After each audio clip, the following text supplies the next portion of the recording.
Do you track your spending? Do you track it on paper? Do you actually write it down? Chances are probably not. I know a lot of people who actually track their income, and many of them do it on paper because they understand the power of that tangible process, but not many people will bother tracking their spending on paper. They figure, oh, I've got a budget, or I've got, you know, my internet banking or my bank statements, and I can look that stuff up. But here's why it's really powerful to actually get yourself just one of those little mini notepads and track your spending. And this is what I get people to do in my beautiful magnetic money course. And it is one of the most powerful, eye-opening and inspiring things you will ever do, because it gives you a chance for self-reflection.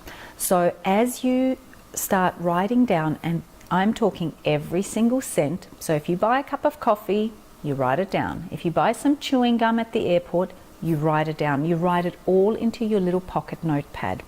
And when I first get people started and we kind of establish that baseline, that foundation level, so that they know where they're at.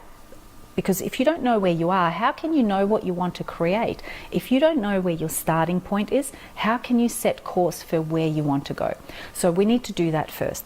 So going back to where I was before I digress, you want to write all those little things down, and then the first month that I get people to do that, I then get them to collate it all into a spreadsheet and actually annualize it. So say they've been tracking for a month, then they'll put it into categories and go, you know, random coffees and lunches, or bits and pieces that I buy, or massages and beauty treatments. So you want to categorize everything, and your bills and all of that as well. But I'm really interested in those luxury items, those things that are, you know, they're a choice, and they're usually a bit of a spur of the moment thing. And they're usually a get out the card and just beep thing, right? So you know where I'm coming from.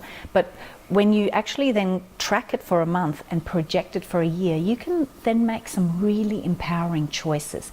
You can sit down and go, do I really want to spend $8,000 a year just on going out for casual coffees?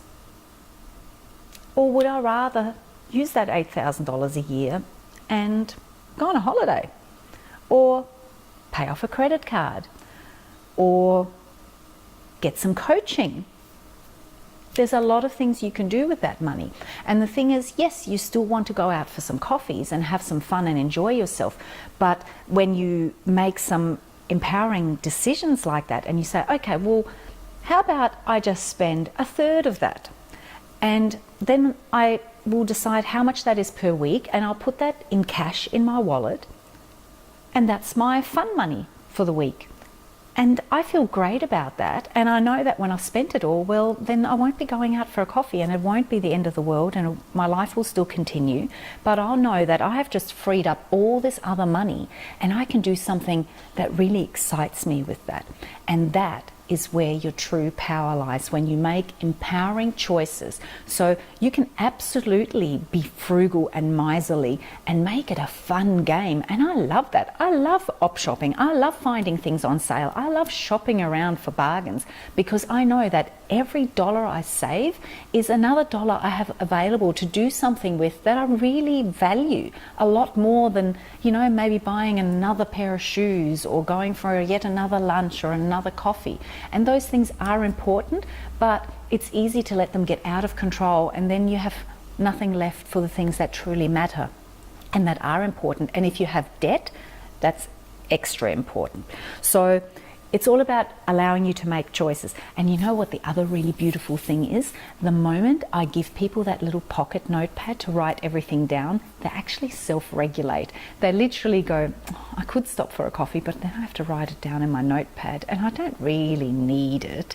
And so they don't. So just even the thought of it makes them kind of slow down and self-regulate a little bit more. And it's incredible how much all those little things add up, because as I always say, it's the little things that make the big difference. All right, cool. If you like the sound of that and you want to team it up with a whole lot of mindset stuff, look out for my beautiful new money signature course coming up. I'm not even going to say the name of it, except I think I accidentally said it earlier. So that's okay. It'll be promoted heavily, and if you want to know about it, just jump on my mailing list, and you can do that just by maybe even grabbing one of my free resources. There's a few different ones you can choose from, or grab them all, and you can find them at miriamcastilla.com/free resources. Meanwhile, stay happy. Bye.